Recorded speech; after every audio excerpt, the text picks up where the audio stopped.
in that small, simple house, in the heart of a humble neighborhood, lived a young man who carried a weight greater than many adults could bear. His story began marked by pain. 3 years earlier, he had lost his father, a hard-working man, who even in the face of hardship, always told his children, educate tudo, parceiro.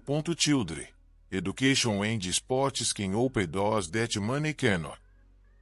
His father had been his example of perseverance, but children, education perseverance but also his first great loss.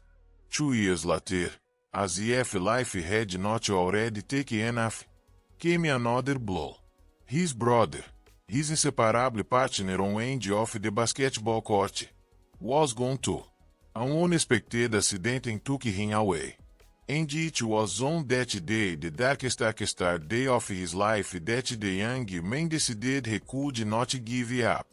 He picked up the basketball, the same wore out ball from so many games, and went to the neighborhood court. He needed to play. He needed to feel that there was still something that connected him to his father and his brother. The court was simple perseverance but simply and cracker, with paint faded by time and rain. The iron backboards, already rusted, told the story of years of abandonment and domination. But for him, it was the greatest stage in the world. There, even alone, he believed he played before an invisible crowd. Every shot was like a conversation with those he had lost. Every basket, a silent scream saying he was still standing. Manville, inside the house, his mother was fighting her own battle. A strong woman, who had always been the foundation of that family, was now slowly recovering from a illness that had left her vacant. She walked slowly, with effort, but never failed to smile at her son. She knew that a smile was the fuel he needed to move forward. The young man then took on responsibilities that many boys his age could not even imagine. He made breakfast, cleaned the house, and cared for his wife, and between chores, found time to study. He was in his final year of basic studies and already knew, next year, he probably would be able to enter college. There was no job, no money, and the future seemed closed to him. Still, he did not complain. He kept believing that some life would open a way. In that same neighborhood, there lived a neighbor who had long observed everything in silence. His name was Leroy, a 55-year-old man, thin, with gray hair and light skin. No one could have imagined that this quiet neighbor had once been, in the 80s and 90s, a sports reporter who closely followed the world of college basketball. He had seen talents rise and then legends being made and knew better than most how to recognize when someone carried something special. But that afternoon, what he would see would change everything. The young man left home after lunch, around 1 p.m., and went straight to the court. The sun still shone strong, but the forecast already announced a storm. For many, it would be madness to go play at that hour. But for him, it was a necessity. At first, Leroy didn't pay much attention. He had seen that boy with the ball in his hands so many times that it seemed like a common sight. But as the afternoon went on, something began to catch his attention. The movements, the way he shot, the almost unbelievable precision. At 3 p.m., the sky opened up. Lightning, thunder, and heavy rain lashing the asphalt. But the young man did not leave. He kept playing, soaked, slipping but firm. Every shot seemed impossible to make, and yet it went in, basket after basket, as if the rain were just another opponent to be defeated. From the window of his house, Leroy watched in silence. He felt something different at that moment.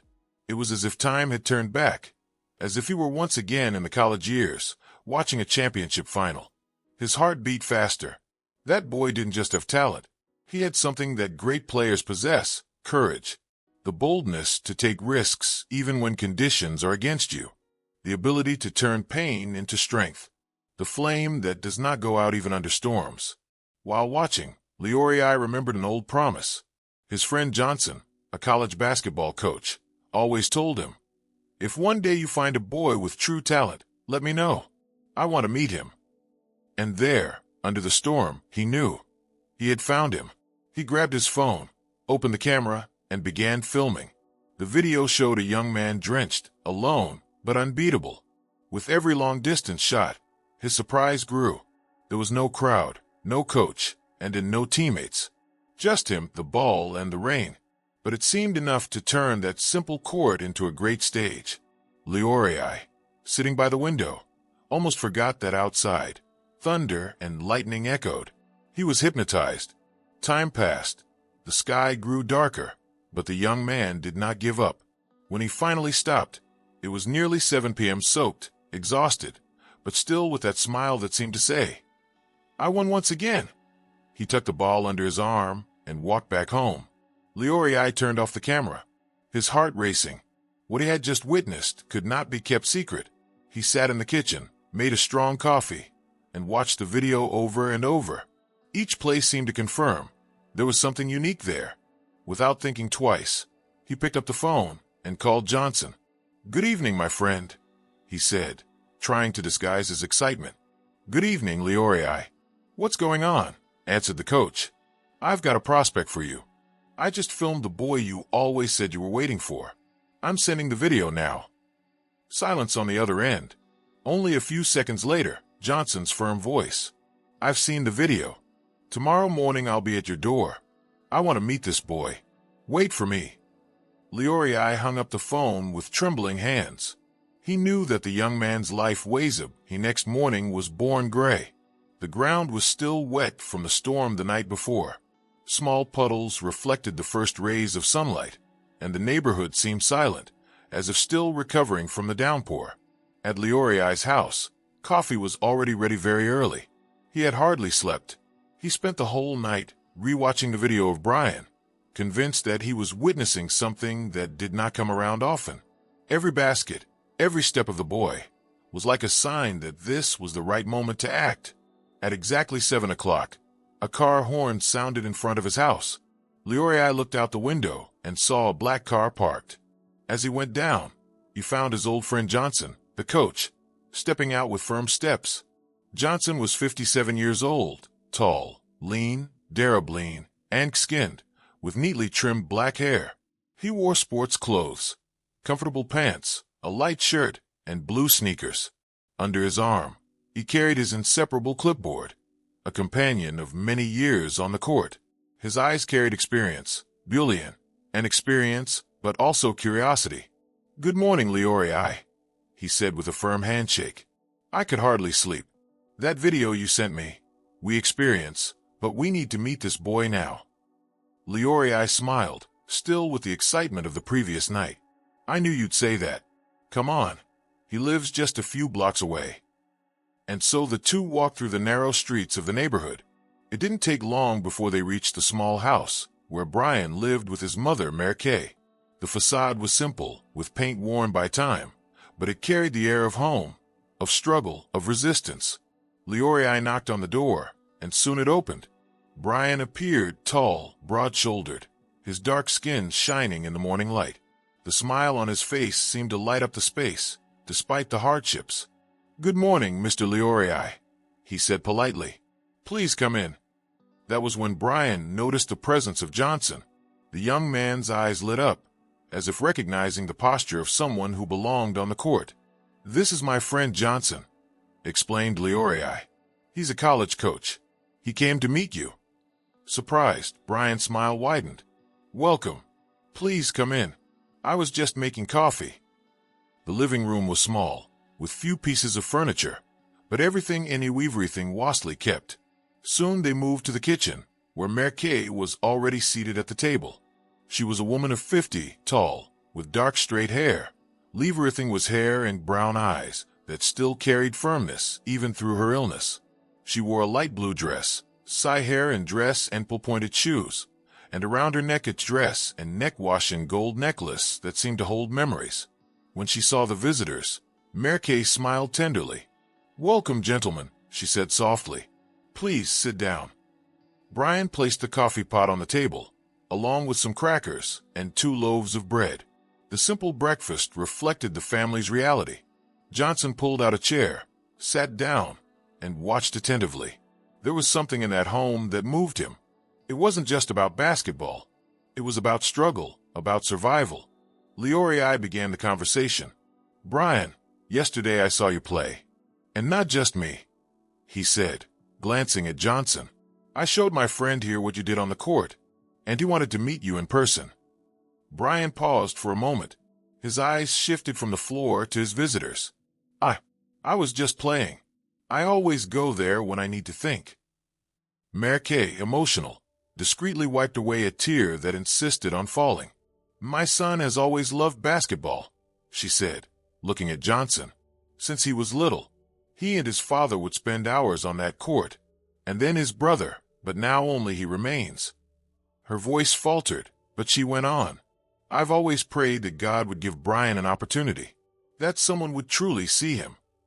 Johnson set his clipboard on the table, Heineck was leaned on his elbows, and spoke calmly, looking directly at the young man. "Brian, I saw the video. I don't know if you realize what you did yesterday.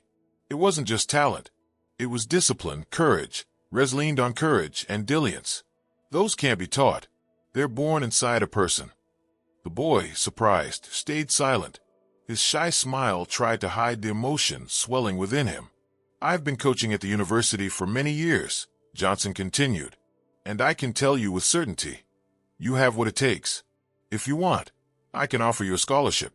You would play on our team and, at the same time, study physical education or any other course you want." The whole table fell silent. Brian's heart pounded so hard he could hardly believe what he was hearing.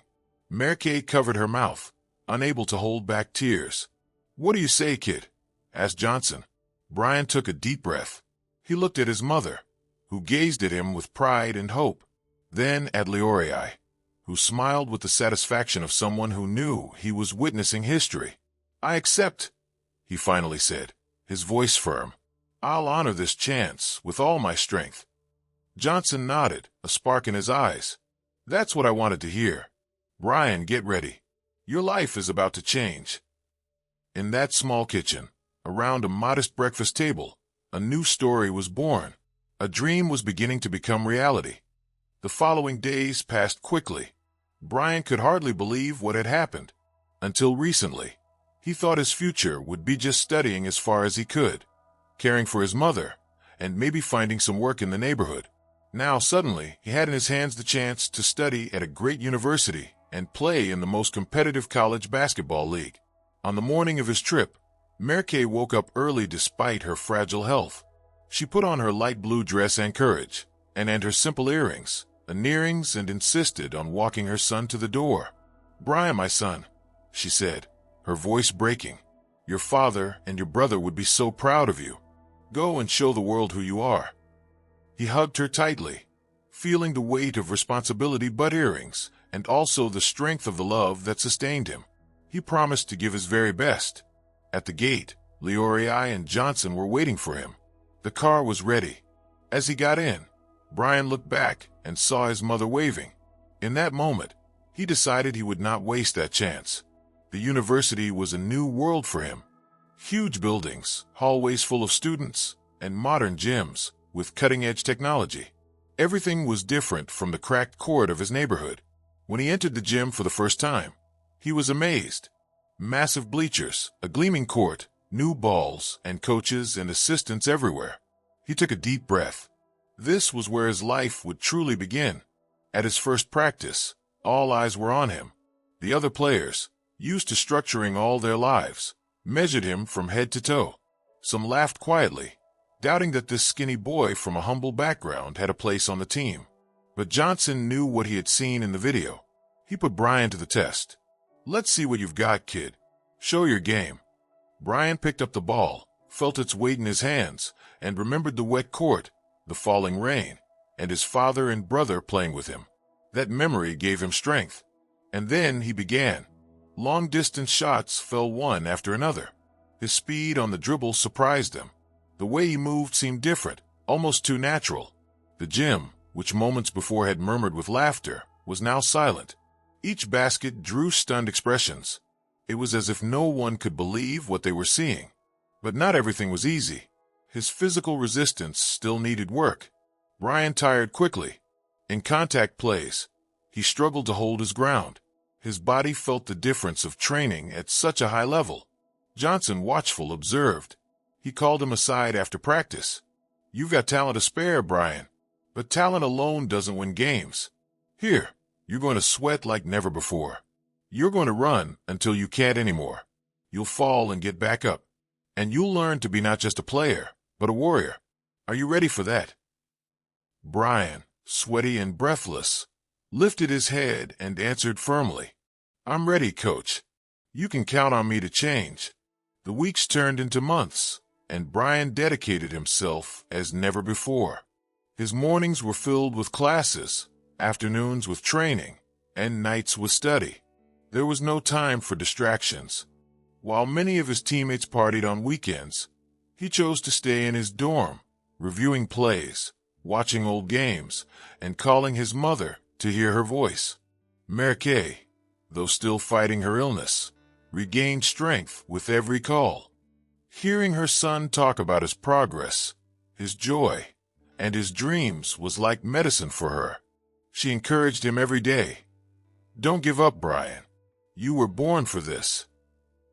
On the court, his evolution was visible. His shots became more precise, his endurance grew, and his defense improved. He was no longer just a promising player. He was becoming a leader. His teammates, who at first doubted him, now respected him. Many even admired him. But Brian carried with him something none of them had, the memory of loss. He trained with the strength of someone who had already faced pain and knew he couldn't waste any opportunity. Every drop of sweat was for his father, his brother, and especially for his mother, who followed everything from afar. His first official game came sooner than expected. The arena was packed, the crowd roaring, and lights shining brighter than he had ever imagined. Nervous, Brian warmed up while hearing whispers. "Who is this kid?" He came out of nowhere. The game began, and in the first minutes, Brian seemed shy, passing the ball and avoiding risks. But then he remembered the rainy court, his solitude, and the invisible crowd he had always imagined. He lifted his head, took a deep breath, and let the game flow. The first three-pointer silenced the critics. The second drew applause. By the third, the entire gym was on its feet. Brian was unstoppable. His speed, his intelligence, and his cold blood in decisive moments lit up the team. When the final buzzer sounded, victory was theirs. And Brian, drenched in sweat, looked up at the bleachers as if searching for his father and brother among the crowd. Deep down, he knew they were there, in spirit, applauding him. From that day on, his name began to spread.